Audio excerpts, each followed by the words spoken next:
हंसी की बात सुना दें। एक रामायणी जी थे, एक बड़ा गांव था, उसमें रहते थे, ब्राह्मण देवता थे, बहुत अच्छे रामायणी थे।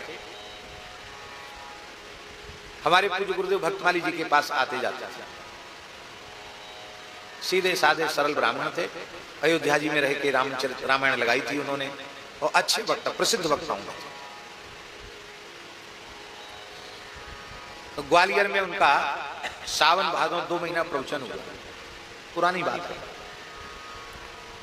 बड़ा भक्तों का समुदाय इकट्ठा हुआ, रामचरितमानस की कथा थी 2 महीना की। तो 2 महीना बाद कुछ भेंट दक्षिणा मिल गई, आकाशवृत्ति तो ब्राह्मणों की होती, जो कुछ आ गया। तो उनके मन में आया कि ऐसे तो कहूँ भेंट विदाई ज्यादा मिलती नहीं, यहाँ कुछ भेंट अच्छी आ गई है। घर में ब्राह्मणी जो है कलह करती है कि तुम बहू बेटियों के लिए कुछ आभूषण नहीं कभी बनवाते हो। अरे भाई, बच्चों का ब्याह होगा, बहू को कुछ आभूषण देने होंगे। गृहस्थियों में होता ना, बेटी को कुछ ना कुछ देना होगा। और देखो अमुक जगह रिश्तेदारी में से वो आया, उनको भी प्रेम थोड़ी होता गृहस्थियों में। विन्ने अंगूठी दी तो हमें अंगूठी देनी पड़ेगी, विन्ने चैन दी तो हमें चैन देनी पड़ेगी, ऐसा होता है गृहस्थियों में। सब याद रखते हैं कि हमारे यहाँ क्या दिया था तो हमको क्या देना पड़ेगा। अब इतना विचारों के पास रहता ही नहीं कि कुछ आभूषण बनवाने। तो मिल गई दक्षिणा, तो उन्होंने कहा कि चलो ग्वालियर अच्छा शहर है, तो वो बाजार में से उन्होंने आभूषण खरीद ली। अच्छा, शर्म के मारे किसी को बताया नहीं भगत को, अकेले ही चले गए घूमने, थैला लेके, और आभूषण खरीद लाए सोने के। और दूसरे दिन बाबा उनको जाना था, ज्यादा नहीं, ग्वालियर से झांसी रोडवेज बस में बैठे, बस का टिकट ले लिया, और टिकट लेके जैसे बैठने वाले थे, बस खड़ी थी, थोड़ी देर थी बस निकलने में, तब तक एक व्यक्ति आया, एकदम सफेद कुर्ता पैजामा पहने हुए, और बरसात में जमीन तो गीली होती, गीली जमीन में ही लेट गया, साष्टांग दंडो, एकदम चरण पकड़ लिए, और हिलक हिलक के फूट फूट के रोने लगे। अरे भाई, ऐसा प्रेमी भक्त तो मुझे 2 महीना कथा कही मुझे दिखाई नहीं पड़ा। अरे भैया, क्या नाम है तुम्हारा, क्या कष्ट है, क्यों रो रहे हो?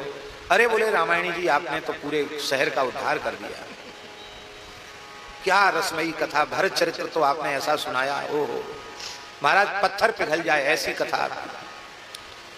तो उन्होंने कहा कि हमने तो तुमको 2 महीना में एक भी दिन कभी कथा में देखा नहीं। अरे महाराज, वहां बड़े बड़े सेठ भाटिया बैठे, हम गरीब आदमी, हम तो पीछे बैठ के सुनते थे, पीछे आपकी नजर नहीं गई होगी। तो भाई क्या बात है महाराज, मैं बड़ा घोर विषयी पामर जीव हूं, यूं हूं, नालायक दीन था, रोवे एकदम। महाराज, आप तो हमारा उद्धार तो आपको करना ही पड़ेगा, हमारे घर चलना पड़ेगा। अरे बोले, भाई हमारी बस चूक जाएगी, हम घर नहीं जा सकते। नहीं नहीं, तो कुछ ना कुछ सेवा तो स्वीकार करनी पड़ेगी।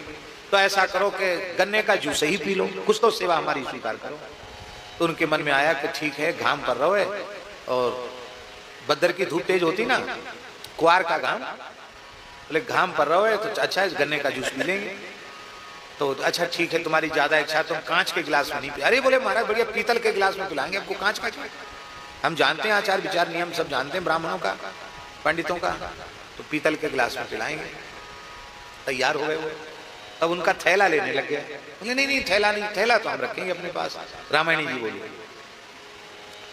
बोला महाराज, गुरुजी भजन ढोते हुए चले, और आपके चरणों का सेवक चेला वो खाली हाथ चले। महाराज, हमारी तो नाक नहीं, नारे ही कट जाएगी, यहाँ से कट जाएगा, मेरा तो मर जाना अच्छा है इसे, अब मैं लेके भाग थोड़ी जाऊंगा। ये भी बोला, दे दो। उन्होंने सोचा इतना रो रहा है, ठीक है ले लेना थैला। उसी में उनके कपड़ा लगता थे, उसी में सोना वगैरह था, सब उसी में।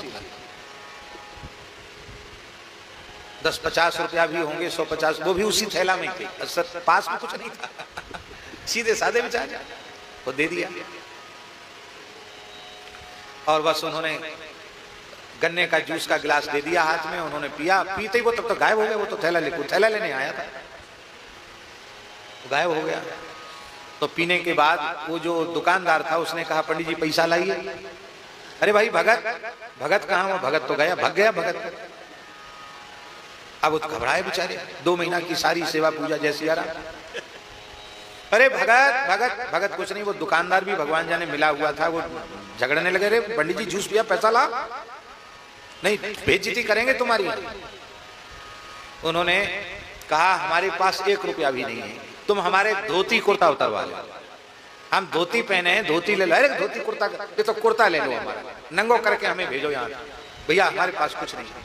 तब तक किसी ने कहा अरे रहने दो, क्या पंडित जी का कुर्ता क्यों उतरवाते हो। बस में टिकट रखा था रोडवेज वाला, रुपया नहीं था। बस हॉर्न दे रही थी तो बेचारे फट से बस में चढ़ गए। अचला लंगोटी भी नहीं बची बेचारों की। और झांसी पहुंचे, वहां से उनका गांव कुछ, अब तो बस चलती, पहले बस चलती थी, उस समय समय से चलती थी, पर बस का भी किराया उन पर नहीं था। तो पैदल चलते चलते चलते चलते शायद 2-3 कोस पैदल चले होंगे। चल के अपने घर पहुंचे रात को। आवाज लगाई, ब्राह्मणी को खटखटाया। ब्राह्मणी, अरे अब तो बहुत माल लेके आ रहे होगे, ये कहाँ है तुम्हारा सामान। क्या हम चले आए सोई तुम संतोष कर ले, सामान ना है। अरे कहाँ गई, 2 महीना कथा बांची, कहाँ गए हो सामान। मतलब गए हो सामान। वो घटना महाराज जी को सुना के कहते थे कि महाराज जी उसके बाद से कोई दीनता हमारे सामने दिखाता है, वो आंख में आंसू बहाता है तो हमको उसी की याद आती है। हम देखते हैं कि कहीं वही आदमी तो नहीं है, भेष बदल के आ गया। तो ठग लोग भी ऐसे होते हैं जो दीनता का नाटक कर लेते हैं। पर भैया ये जो मार्ग है ना बाबा, ये सच्चाई का मार्ग है, ये नाटक का मार्ग है ही नहीं। नाचें गावें, भगवत ऋषि जी महाराज के, नाचें गावें चित्र बनावें, करें काव्य चटकीली, सांच बिना हरि हाथ न आवे, सब रहनी है ढीली, वेशधारी हरि के उरसालें, लोभी दंभी कपटी नट से शिष्णो दर को पालें, वेशधारी हरि के उरसालें। आप जो कुछ करें पूरी ईमानदारी से करें, सच्चाई से करें।